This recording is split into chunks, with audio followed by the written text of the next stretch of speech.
নমস্কার। শিবাদ্রিজার কল্পকথা চ্যানেলে সব বন্ধুদের আবারও স্বাগত। আজ আমি পড়ে শোনাব শিবাদ্রিজার লেখা একটা ছোট্ট গল্প, অনুভূতি। গল্পটি কেমন লাগলো তোমরা কমেন্ট করে জানিও। আর আমার চ্যানেলে যদি নতুন বন্ধু হও তাহলে প্লিজ সাবস্ক্রাইব করে দিও এবং পাশে থাকা বেল আইকনটি ক্লিক করে দিও। অনুভূতি। কথায় বলে রক্তের সম্পর্ক সবচেয়ে বড় সম্পর্ক, আর সেই সম্পর্কের দোহাই আমরা দিয়ে থাকি। অনেক কঠিন কঠিন শব্দ প্রয়োগ করে বিশেষ ক্ষেত্রে আমরা লম্বা চওড়া বক্তৃতাও দিই। কিন্তু সত্যিই কি রক্তের সম্পর্কের কোনো দাম আছে? রক্তের সম্পর্ক না হৃদয়ের সম্পর্ক? রক্তের সম্পর্কের চেয়ে সবচেয়ে দামি হলো হৃদ্যতার সম্পর্ক, অনুভূতির সম্পর্ক, যা মন থেকে আসে। সেটা হলো হৃদ্যতা। সেখানে কপটতার মধ্যে কোনো সম্পর্ক গড়ে ওঠে না। তাই আমার চোখের সামনে একটা বাস্তব চিত্র ফুটে উঠল। দিলখুশ এবং দরিয়া বিহারের ধানবাদ জেলার ঝরিয়া কয়লাখনি অঞ্চলের কাছাকাছি থাকত। দিলখুশ একদিন দরিয়াকে নিয়ে পালিয়ে আসতে বাধ্য হয়েছিল। দুজনের মধ্যে গভীর প্রেম ছিল। দিলখুশ ঝাড়খণ্ডের ঝরিয়া কয়লাখনিতে শ্রমিকের কাজ করত। মাত্র কয়েকদিন হয়েছিল সে কাজে যোগ দিয়েছে। ওই কয়লাখনির শ্রমিক নেতা ছিল বাবুলাল, বেশ ডাকাবুকো ছিল। তাই তাকে ভয় পেয়ে সকলে বেশ সমীহ করে চলত। দরিয়া হলো এই বাবুলালের মেয়ে।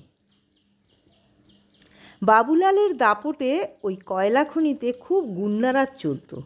অনেক অন্যায় অত্যাচার তো হতো, আবার ইউনিয়নবাজি করে তার সাগরেদরা সব ছাড় পেয়ে যেত এবং তারা প্রকাশ্যে বুক ফুলিয়ে ঘুরে বেড়াত। পুলিশের বড়কর্তার সঙ্গে বাবুলালের খুব দহরম মহরম ছিল। সবই হিস্সা বা বকরার ব্যাপার ছিল। আর দিলখুশ ছিল এইসবের চরিত্র বিরোধী।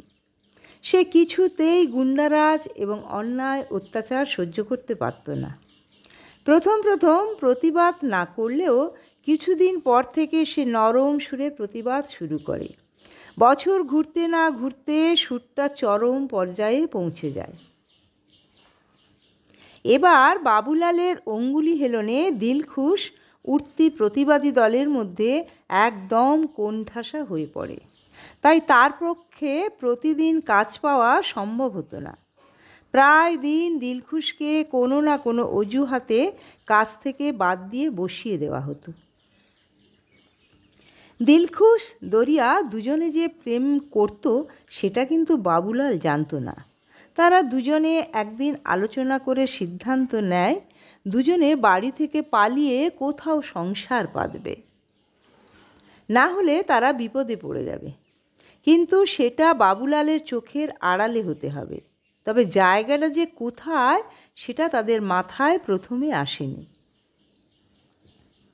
হঠাৎ দরিয়া বলে, और तुझे पता है मेरी दोस्त पूनम कोलकाता में रहती है। मुझे नहीं पता कि वो कोलकाता में कहाँ रहती है, लेकिन मैंने सुना है कि कोलकाता में बहुत सारी नौकरियाँ उपलब्ध है और बहुत पैसा उठते हैं। चल कोलकाता भाग चलते हैं। একদিন সত্যি ট্রেনে চেপে তারা দুজনে প্রথমে হাওড়া স্টেশনে আসে। এসে প্রথমে হাওড়া স্টেশন লাগোয়া ফুটপাতে থাকে। একদিন পুলিশে তাড়া খেয়ে দিশেহারা হয়ে দুজনে একটা বাসে উঠে পড়ে। কিন্তু বাসে উঠে তারা নামার জন্য বাস স্টপের নাম বলতে না পারায় কন্ডাক্টর একটা বাস স্টপে জোর করে নামিয়ে দেয়। হাঁটতে হাঁটতে ক্লান্ত শরীর আর চলছিল না। সামনে একটা মন্দির চত্বরের ফুটপাতে গিয়ে আশ্রয় নেয়। কিন্তু পুরনো ফুটপাতবাসীরা তাদের থাকতে দিতে রাজি হয় না। এখানেও দলবাজি রয়েছে। কেউ তাদের থাকাটা মেনে নিতে পারছিল না। তখন বিজলি তাদেরকে সাহায্যের জন্য এগিয়ে আসে। সেও সহায় সম্বলহীন ফুটপাতবাসী। দরিয়াকে দেখে তার মনে খুব দয়া হয়। দরিয়ার শরীর দেখে বিজলির বুঝতে একটুকুও ভুল হলো না, তার শরীরে নতুন প্রাণ বাসা বেঁধেছে। বিজলির দয়াতে শেষে ফুটপাতে আশ্রয় জোটে। সকলের বিপক্ষে গিয়ে সে দরিয়া ও দিলখুশের একমাত্র ভরসার হয়ে ওঠে।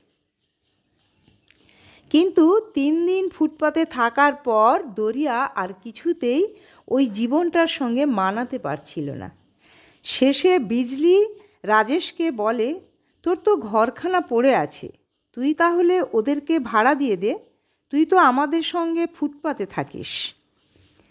তাহলে ঘরখানা ফেলে রেখে তোর লাভ কি? রাজেশ এক কথায় রাজি হয়ে যায়। আসলে বিজলিকে সকলে মাসি বলে ডাকে, সকলে তাকে একটু শ্রদ্ধার চোখে দেখে। বহু বছর আগে রাজেশের দাদু ঘরখানা ভাড়া নিয়েছিল, কিন্তু তার একা থাকতে ভালো লাগতো না, তাই সকলের সঙ্গে ফুটপাতেই সে থাকতো।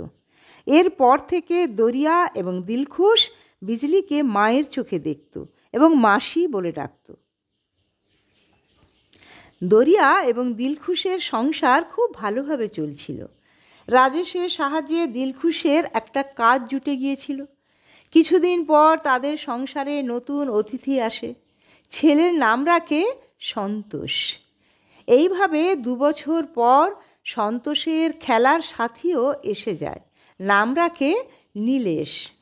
2 ছেলেকে নিয়ে দরিয়া এবং দিলখুশের ভরা সংসার। তাদের সংসারের সুখ দেখে ভগবান মনে হয় বাদ সাধেন। সন্তোষ এবং নীলেশ যখন তিল তিল করে বড় হচ্ছে, তখনই দিলখুশের সংসারে এক অন্ধকার নেমে আসে। 2 সন্তানকে ছেড়ে দরিয়া একদিন রাজেশের সঙ্গে সংসার ছাড়ে। দিলখুশের সংসার তখন বিষাদের কালো ছায়ায় ঢেকে যায়। বাড়ন্ত 2 দামাল বাচ্চাকে দিলখুশের পক্ষে সামলানো বেশ কঠিন ছিল। তার উপর পয়সা রোজগার করতে না বেরোলে তারা খাবে কি? শেষে 2 বাচ্চার দায়িত্ব মাসির কাঁধে এসে চাপে।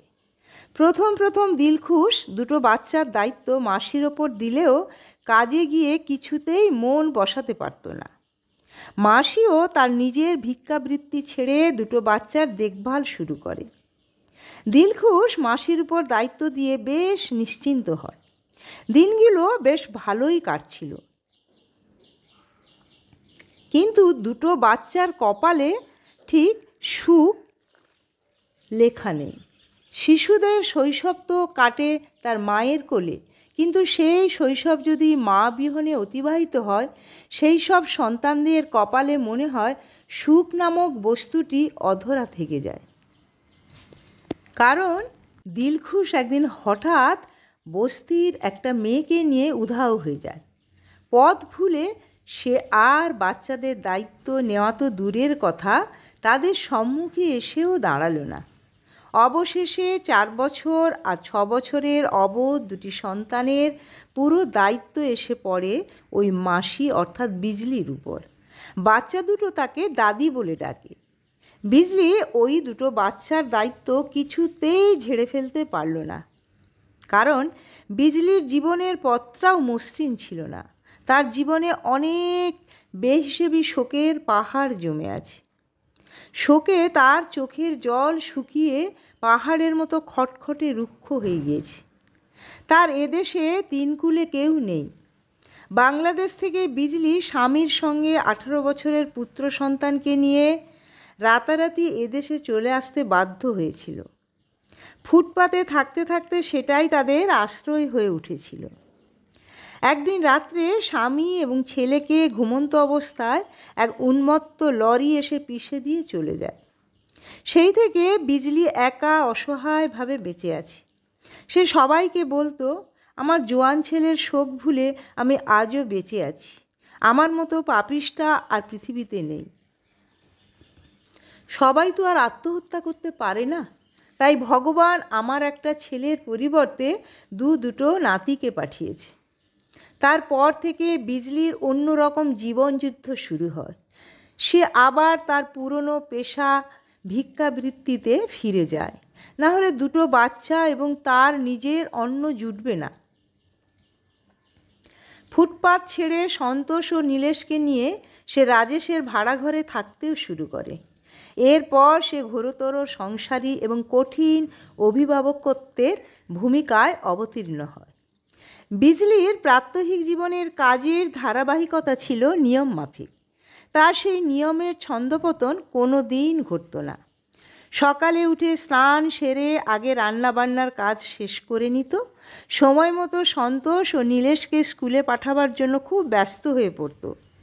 নিজে উপস্থিত থেকে তাদের যত্ন করে ভরপেট খাইয়ে তবে স্কুলে পাঠাতো। নিজের বয়সে তোয়াক্কা না করে নিজের শরীরের প্রতি কোনো যত্ন নিত না, এমনকি নিজের খাওয়া দাওয়ার প্রতিও উদাসীন ছিল। তার জন্য বেশ কয়েকবার গুরুতর অসুস্থও হয়েছিল। কিন্তু সন্তোষ এবং নীলেশকে দেখে সে যেন নতুন করে বাঁচার শক্তি পেত। তারা স্কুলে রওনা দেওয়ার পর বিজলি মন্দিরের উদ্দেশ্যে বেরিয়ে যেত। মন্দির চত্বরে বসে পুণ্যার্থীদের সম্মুখে নিজের আঁচল মেলে ধরত। পুণ্যার্থীদের দানে বিজলির আঁচল কিন্তু ভীষণভাবে ভরে উঠত। সে কিন্তু মুখে কোনো শব্দ করে ভিক্ষা চাইত না, শুধু তার আঁচলখানা মেলে ধরত, আর তাতেই ঝরে পড়ত পুণ্যের দান। হয়তোবা পুণ্যার্থী রূপে ভগবান স্বয়ং বিজলির আঁচল ভরে দিতে ধরাধামে নেমে আসতেন। তার ভিক্ষুক জীবনে এত দান সে কোনো দিন পায়নি। বিজলি নিজেও খুব অবাক হয়ে যেত। এরপর বেশ অনেকগুলো বছর কেটে যায়। বস্তির অনেকে বিজলির শরীরের কথা ভেবে ভিক্ষা করতে যেতে বারণ করত, কিন্তু সে ওইসব বারণে কান দিতে নারাজ। উল্টে বিজলি তাদের বলতো, আমার যদি কিছু হয়ে যায় তাহলে আমার নাতি দুটো ভেসে যাবে, বাচ্চা দুটো ঠিক যেন তার রক্তের সম্পর্কের কেউ। তার শেষ কথা ছিল, দুটি নাবালক ছেলের অসহায়তা রক্ষা করা আমার একমাত্র ধর্ম। সেদিন প্রতিদিনের মতো সন্তোষ আর নীলেশকে স্কুলে পাঠিয়ে বিজলিও মন্দিরের উদ্দেশ্যে বেরিয়ে যায়। মন্দিরে পৌঁছে ও গিয়েও ছিল, কিন্তু কিছুক্ষণ পরে যেখানে সে প্রতিদিন বসে ভিক্ষা করত সেখানেই ঢলে পড়ে যায়। মন্দির চত্বরের লোকজন বিজলিকে খুব ভালোভাবে চিনতেন। তারাই তাকে নিয়ে ডাক্তারের নিকট নিয়ে যায়। ততক্ষণে বিজলির দয়ায় ভরা অমূল্য প্রাণটা তার দেহ ত্যাগ করেছে। স্কুলে খবর পাঠানো হয়। সন্তোষ ও নীলেশ দৌড়তে দৌড়তে পৌঁছে যায়। সন্তোষ 12 ক্লাসে এবং নীলেশ পড়ে ক্লাস 10-এ। সন্তোষ বড় বলে হয়তো ধাক্কাটা সামলাতে পেরেছিল, কিন্তু নীলেশ বুঝে উঠতে পারছিল না তাদের দাদি তাদেরকে ছেড়ে চলে যেতে পারে। বিজলি তাদের দুই ভাইকে খুব আদর করলেও নীলেশের জন্য ছিল বাড়তি আদর। তাই নীলেশ প্রথমে ফুঁপিয়ে কেঁদে ওঠে। তারপর তার গভীর কান্না মিশ্রিত ধ্বনিতে চারপাশ বিষাদে ভরে যায়। সঙ্গে একটা হালকা বাতাস বয়ে গেল, ঠিক যেন বিজলি তার স্নেহের পরশ বুলিয়ে দিল সন্তোষ ও নীলেশকে, এবং উপস্থিত সবাইকে জানান দিয়ে গেল, আমি আছি, আমি তোদের ছেড়ে যেতে পারি না। তাই বিশ্বকবির একটা বিখ্যাত উক্তি উদ্ধৃত না করে পারলাম না। সম্পর্ক রক্তের বাঁধনে নয়, অনুভূতির বাঁধনে তৈরি হয়। যেখানে অনুভূতির বাঁধন থাকে সেখানেও পর ও আপন হয়, আর যেখানে অনুভূতির বাঁধন থাকে না সেখানে আপন ও পর হয়।